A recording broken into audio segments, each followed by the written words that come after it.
Welcome to genius classes હું અતુલ પટેલ તમામ વિદ્યાર્થીઓ મિત્રો હાર્દિક સ્વાગત કરું છું ધોરણ 9 મેથ્સ આંકડાશાસ્ત્ર.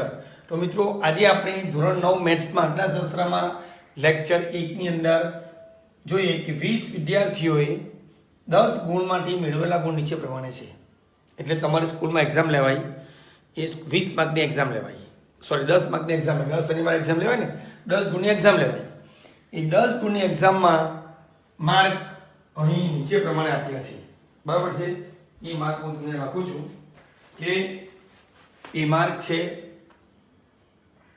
4, 6, 5, 9, 3, 2, 7, 7,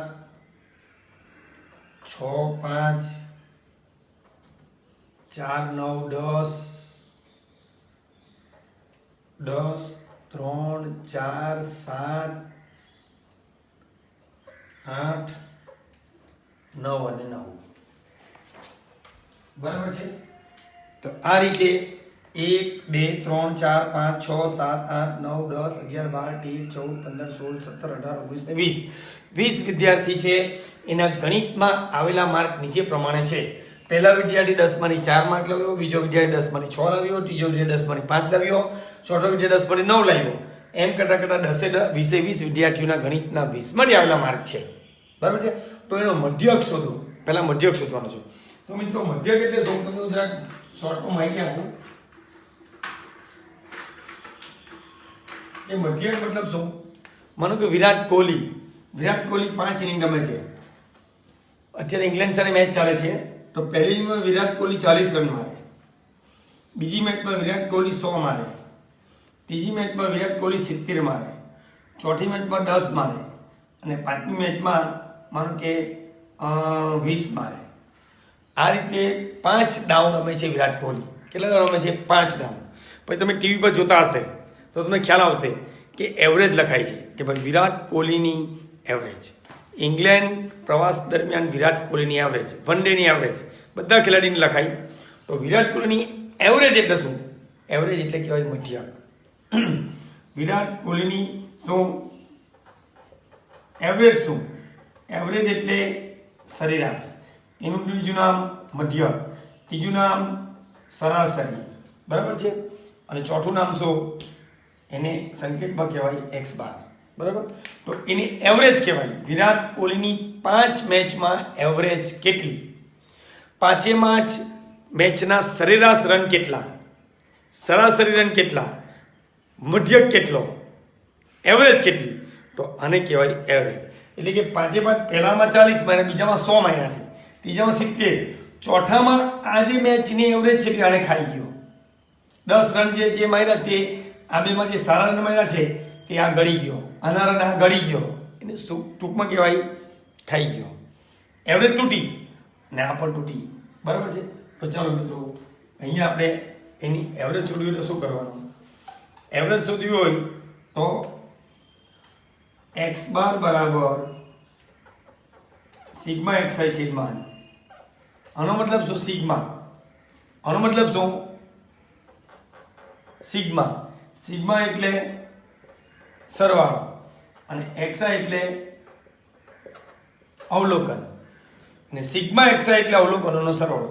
સિગ્મા એટલે સરવાળો, xi એટલે અવલોકન, સિગ્મા xi એટલે અવલોકનોનો સરવાળો. અવલોકનોનો શું? સરવાળો. એટલે આપણે 7મા ધોરણમાં સરાસરી શીખેલા યાદ હોય તો ખબર છે ને કે ભાઈ કોઈનો પણ સરાસરી શોધવી હોય તો અવલોકનોનો સરવાળો છેદમાં કુલ સંખ્યા. તો આમાં અવલોકન સરવાળો કેટલો? પહેલી મેચમાં 40 માર્યા, બીજીમાં 100 માર્યા, ત્રીજીમાં 70 માર્યા, ચોથીમાં 10 માર્યા, પાંચમી 20 માર્યા. એને 5 વડે ભાગીએ. 100 + 40 140, 140 + 50 60, 70, 70 140, 140 ભાગ્યા 5, સોરી 100 ને 140, 140 50 60 70 70 એટલે 240 થાય લગભગ. 240 ભાગ્યા 5 એટલે શું થાય?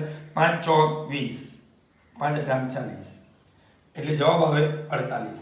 એટલે કે વિરાટ કોહલીની એવરેજ 48 છે. તો આ રીતે 11 ખેલાડી 5 દાવમાં જેટલા બી રન મારે એ બધા રનનો સરવાળો છેદમાં 5 વડે ભાગે અને જેની એવરેજ સારી તે ખેલાડી સૌથી બેસ્ટ. વિરાટ કોહલીએ દરેક મેચમાં 48 પોઈન્ટ એમ સાબિત થાય. પહેલીમાં 48, બીજીમાં 48, ત્રીજીમાં 48, ચોથીમાં 48, પાંચમાં 48 એમ 48 ગુણ્યા 5 કરે તો 240 થાય. દરેકમાં 48 5 કરે તો બધાનો સરવાળો કેટલો 240 થાય. તો આ રીતે આને કહેવાય શું? મધ્યક. આ રીતે દરેક ખેલાડીઓનો મધ્યક શોધી કાઢે તો કયો ખેલાડી બેસ્ટ છે એ ખબર પડે કે જેને દરેક મેચમાં આટલા રન માર્યા કહેવાય. તો મિત્રો આની અંદરથી આપણે જોઈએ કે કયો વિદ્યાર્થી બેસ્ટ છે. બરાબર છે. સોરી, આ માનો કે 9 નો ક્લાસ છે. 9 નો ક્લાસ છે. 9 ના 20 વિદ્યાર્થી આટલા માર્ક મેળવ્યા 10 માંથી. એ રીતે 9B ના 20 વિદ્યાર્થી માર્ક મેળવેલા હોય 10 માંથી. એ રીતે 9C ના માર્કે 9C ના વિદ્યાર્થીઓએ 20 માંથી મેળવેલા 20 વિદ્યાર્થીએ 10 માંથી મેળવેલા ગુણ છે 9C ના. 9B ના વિદ્યાર્થી 9B ના વિદ્યાર્થી 9C ના વિદ્યાર્થી 20 વિદ્યાર્થીએ 10 ગુણની ટેસ્ટ આપી અને કયો ક્લાસ બેસ્ટ હોશિયાર ક્લાસ કયો? તો 3 નો મધ્યક શોધવો પડે અને જેનો મધ્યક સારો તે સારો ક્લાસ. x બાર બરાબર સિગ્મા xi છેદમાં n. એટલે હવે બધાનો સરવાળો કરીએ. શું? 4 + 6 + 5 + 9 + 3 + 2 + 7 + 7 + 6 + 5 + 4 + 9 + 10 + 10 + 3 + 4 + 7 + 8 + 9 + 9 અને આ બધાનો સરવાળો છેદમાં કુલ સંખ્યા કેટલી? 20 વિદ્યાર્થી પરીક્ષા આપી. કેટલા વિદ્યાર્થી પરીક્ષા આપી? 20 વિદ્યાર્થીએ. 1 2 3 4 5 6 7 8 9 10 11 12 13 14 15 16 17 18 19 20 એમ કુલ 20 વિદ્યાર્થી પરીક્ષા આપી છે. 20 વિદ્યાર્થીના માર્ક આ પ્રમાણે શોધીએ અને એનો એવરેજ શોધીએ તો ખબર પડે કે 9A B અને C માં કોની એવરેજ સારી છે. ચલો સરવાળો કરીએ. 6 ને 4 10 15 ને 9 24, પછી 27 ને 29, 29 ને 14, 29 ને 4 33, 43 ને 6, 44 49 ને 5 54 ને 4 58, 58 68 78 ને 9 87, 87 ને 3 90, 90 ને 4 94, 94 ને 7 101, 109, 109 18 27, 127 ભાગ્યા 20. ફરી કરીએ. 6 ને 4 10 ને 15 ને 9 24, 24 27 29 ને 7 36, 36 ને 100 43, 43 ને 6 ફરી 6 ને 4 10 ને 5 15 ને 9 24, 25 27 28 29 ને 10 39 ને 4 43, 43 ને 6 49, 49 ને 4 53, 54 55 58 10 68 78 9 87 ને 3 90 ને 4 94 ને 7 101, 101 ને 109 18 27, 127 ભાગ્યા 20. 127 ભાગ્યા 20 એટલે આપણે શું કરીએ? હવે આ 20 પંચ્યા 100 છેદમાં 5 ડાયરેક્ટ કરો. ડાયરેક્ટ અથવા હું તો આઉટ ડાયરેક્ટ કરીશ એટલે છેદમાં કેટલા? 100 અને 7 50 35 નો 5 વળી ચડી 3 5 દુ 10 તો 3 નો વળી ચડી 5 ને 6 એટલે કેટલા આવે? 6.35 આવે. એવરેજ 6.35 માર્ક લાવ્યા. અથવા આવું નહીં કરવું હોય, આવું નહીં કરવું તો ડાયરેક્ટ 127 ભાગ્યા 20 શું થાય? 20 સંગ 120 7 0 પોઈન્ટ 20 40 60 10 20 પંચ્યા 100 આવી ગયા 6.35. એટલે ડાયરેક્ટ કરવું તો ડાયરેક્ટ આની લખવું હોય અને એનો સીધો ભાગાકાર કરવો હોય તો ભાગાકાર બી કરી શકો છો. કેટલો આવે? 6.35. શું આવ્યો? x બાર. તો મિત્રો આ રીતે 9A ના વિદ્યાર્થીઓ જે 20 છે જે 10 માંથી માર્ક લાવ્યા છે તો એ 10 માંથી એના માર્ક એવરેજ 6.36 છે.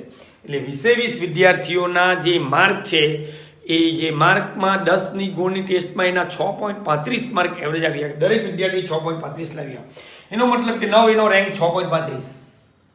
એ રીતે 9B ના વિદ્યાર્થી 20 વિદ્યાર્થીના 10 માંથી ગુણ બધાનો સરવાળો સંખ્યા માનો કે 7.35 આવ્યો તો એનો રેન્ક કેટલો આવ્યો? 7.35. એનો રેન્ક કેટલો આવ્યો? 7.35. એટલે 9C ના વિદ્યાર્થીનો માનો કે 5.30 આવ્યો, તો જે વિદ્યાર્થીનો એવરેજ સારો હોય, જે ક્લાસનો એવરેજ સારો હોય તેના રેન્ક સારો આવે ને એ પ્રમાણે હોશિયાર ક્લાસ છે એમ સાબિત થાય. તો આશા રાખું છું મિત્રો આ ચોક્કસ તમને શું આવડી ગયો હશે. બરાબર છે, એકદમ સિમ્પલ છે. આના પછી બીજી ટાઈપનો મટીરિયલ શોધીશ. Thank you very much.